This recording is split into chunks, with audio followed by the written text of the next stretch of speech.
Here's how to remove, uninstall, or disable the Samsung Smart Switch app on a Samsung Galaxy phone in less than 3 minutes. Today I will show you in a step-by-step guide how to stop using Smart Switch and reduce clutter on your phone. A quick heads up, most Samsung Galaxy phones treat Smart Switch as a built-in system app, so you may only be able to disable it or remove its updates. First, open the Settings app on your Samsung phone. This is where you'll manage installed apps.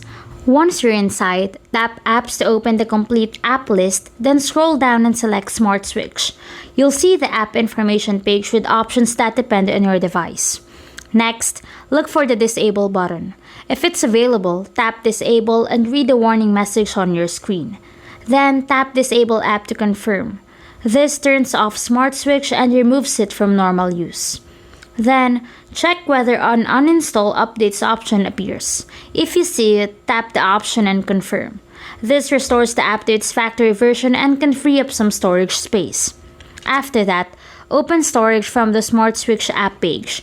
Tap Clear Cache, and if you no longer need any saved transfer data, tap Clear Data and confirm. Your screen will show that the app stored files have been removed. Now, if your phone offers a full uninstall button instead of disable, you can select it and confirm the removal. Your version may look slightly different, and many Galaxy phones will not include this option because Smart Switch is a protected system app. If you don't see this option, there's another way. Stay on the Smart Switch app page, remove updates if available, clear the cache and data, and keep the app disabled if your model supports it. If the Disable button is missing, that's expected on some devices because certain system apps cannot be turned off.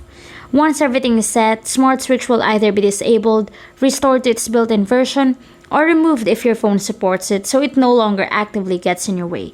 Following these simple steps makes removing or disabling the Samsung Smart Switch app quick and easy.